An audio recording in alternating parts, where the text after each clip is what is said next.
আসসালামু আলাইকুম। দারাজ থেকে আমার দুইটা পার্সেল আসছে আজকে। মূলত এটার ভিতরে পিসির জন্য মাইক্রোফোন আছে। তো মোট খরচ পড়ছে কত টাকা একটু দেখি আপনাদেরকে জানাই। এইটি আছে মাইক্রোফোনটা ৩৯২৬ টাকা হচ্ছে মাইক্রোফোন, আর সাথে মাইক্রোফোনের স্ট্যান্ড আলাদা আনতে হয়েছে। তো এইটা পড়ছে যাইয়া ১৯২৯ টাকা, হ্যাঁ, ডেলিভারি চার্জ সহ। তো একটা একটা করে আনবক্সিং করে আপনাদেরকে দেখাবো যে আসলে মাইক্রোফোন কোনটা অর্ডার করছি আর কেমন হয়েছে। হ্যাঁ, তো এটা একটু খুললে নিই প্রথম।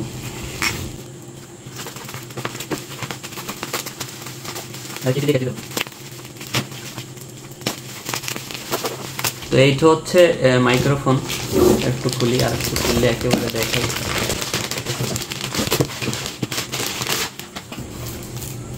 এই যে এটা হচ্ছে ফ্যানটেকের মাইক্রোফোন, মডেল হচ্ছে MCX01 লেভিওসিয়া, ঠিক আছে। তো এইটার ভিতরে আছে মাইক্রোফোনটা এখন একটু অন করে আপনাদেরকে কানেকশন দিয়ে দেখাবো। এই যে খুলে ফেলছি, দেখেন। এইটা হচ্ছে একটা মিনি স্ট্যান্ড মাইক্রোফোন কানেক্ট করার জন্য, আর এই হচ্ছে হোল্ডার।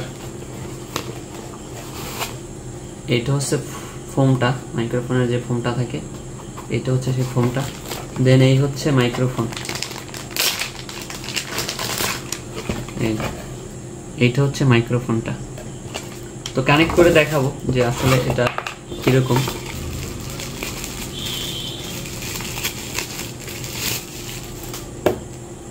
এই যে কেবল এইটা খুলতে হইবে এখন।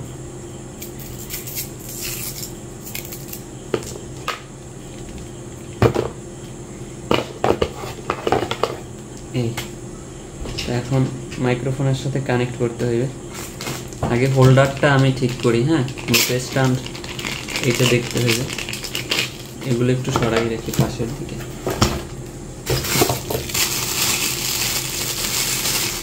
এরা স্ট্যান্ড যে দেয় এটা খুবই ছোট স্ট্যান্ড দেয়, হ্যাঁ।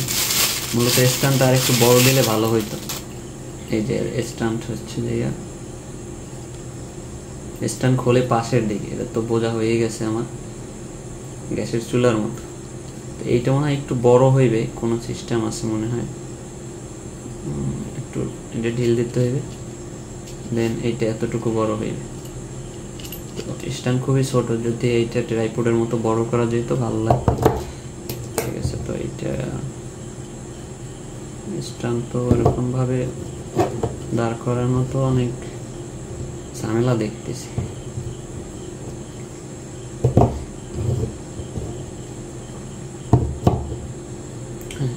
এইবার হয়েছে এখন এইটা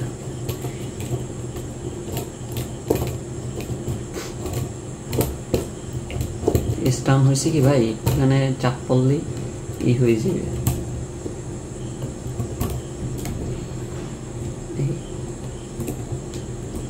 তো এরপর হচ্ছে এইটারে বসাইতে হবে। এটা আবার এই জায়গায়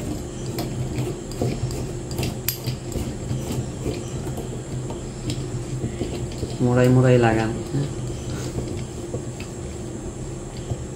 তো এগুলো হয়েছে কি, যে নাট আছে, স্ক্রু আছে এখানে, এই স্ক্রুগুলো টাইট দিলে স্ট্যান্ডটা মনে করেন একদম পারফেক্ট রূপে দাঁড়াই যাবে। তো আমার কাছে তো এখন এরকম ভাবে কিছু নাই টাইট দেওয়ার মতো, তো কেচি দিয়ে ট্রাই করি।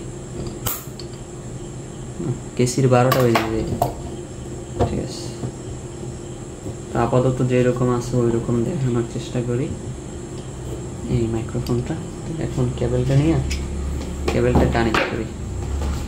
তো বড় স্ট্যান্ড আছে, স্ট্যান্ডটা আজকে ওই ভিডিওটা দেখাতে পারবো না, এটা তো আপনারা মাঝে মাঝে ভিডিওতে দেখবেন।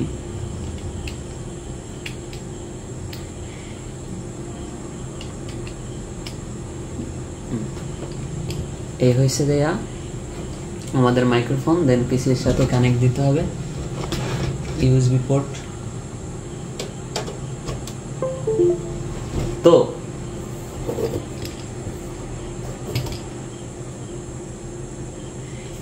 এই যে এই যে দেখছেন একটা RGB লাইট আছে এখানে, আর ইকু আছে, এটা গেইন লেখা কি যেন আমি বুঝি না, মিউট অপশন আছে আবার এখানে, হ্যাঁ।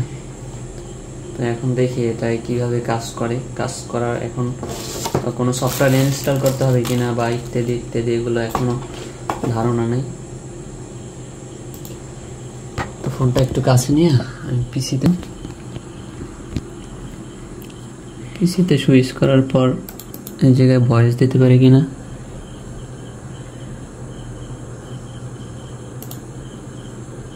হ্যালো হ্যালো হ্যালো হ্যালো, এই লেখা উঠতেছে।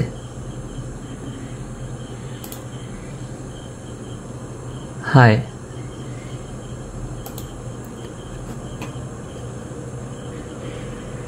High, I am Musabbir Rakib.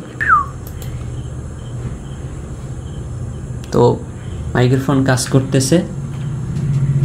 এই যে মাইক্রোফোনটা একটু ভালো করে দেখাই।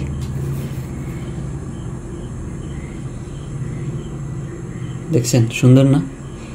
তো এইটায় আরও অনেক কিছু আছে, তো এখন দেখাইতে হবে। পরবার হেডফোন আছে যে আমার ভয়েসটা কীরকম রেকর্ড হয় সেইটা হেডফোন দিয়ে শোনা যাবে। এখন একটু মাইক্রোফোনের সাথে একটা ভয়েস রেকর্ড করব এবং ভিডিওটি এডিটিং করব, আর সেই ভয়েসের সাথে দেখব যে ভিডিওগুলো কেমন হয়, আমি কীরকম ভিডিও বানাইতে চাই। তো রিলস আকারে পরে আপলোড হবে, আর এমনিতে তো লং ভিডিওতে দেখাই দিতেছি। তো চলেন আগে ভয়েসটা রেকর্ড করি। আপনি কি জানেন বাংলাদেশের এক জঙ্গলে এমন একটা প্রাণী বাস করে যাকে এক নজর দেখার সৌভাগ্য খুব কম মানুষের হয়েছে। এর নাম ফিশিং ক্যাট, বাংলা নাম মেছো বেড়াল। বেড়াল প্রজাতির হলেও এটা জলের মধ্যে শিকার করতে ওস্তাদ। পুকুর বা খালের ধারে চুপচাপ বসে থেকে এরা মাছ ধরতে ঝাঁপ দেয়, একদম বাঘের মতো ভঙ্গিতে। ঢাকা, খুলনা, বরিশাল আর সুন্দরবনের আশেপাশে এর দেখা মেলে, কিন্তু দিনে নয় রাতেই বেশি সক্রিয় এরা। মানুষের বাসস্থান বেড়ে যাওয়ায় এই দুর্লভ প্রাণী এখন বিলুপ্তির পথে। এটা শুধু একটা বিরল নয়, এটা বাংলাদেশের গর্ব, যার গল্প সবাইকে জানানো দরকার। আপনি কি এর আগে এই বিড়ালটি সম্বন্ধে জানতেন? অবশ্যই কমেন্ট করে জানাবেন। তো মাইক্রোফোন দিয়ে এইটা ছিল আমার ভয়েস ওভার। আমি একটু এডিটিং করে কিছু ভিডিও ফুটেজ সেটার সাথে অ্যাড করে আমি আপনাদের সামনে প্রেজেন্ট করতেছি, দেখে জানান যে কেমন হয়েছে। বাংলাদেশের এক জঙ্গলে এমন একটা প্রাণী বাস করে যাকে এক নজর দেখার সৌভাগ্য খুব কম মানুষের হয়েছে।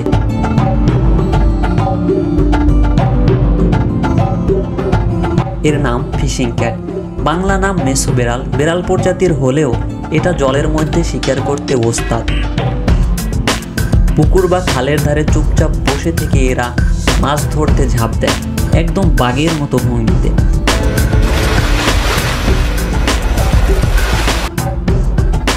ঢাকা, খুলনা, বরিশাল আর সুন্দরবনের আশেপাশে এর দেখা মেলে, কিন্তু দিনে নয় রাতেই বেশি সক্রিয় এরা। মানুষের বাসস্থান বেড়ে যাওয়ায় এই দুর্লভ প্রাণী এখন বিলুপ্তির পথে। এটা শুধু একটা বিরল নয়, এটা বাংলাদেশের গর্ব, যার গল্প সবাইকে জানানো দরকার। আপনি কি এর আগে এই বিড়ালটি সম্বন্ধে জানতেন? অবশ্যই কমেন্ট করে জানাবেন।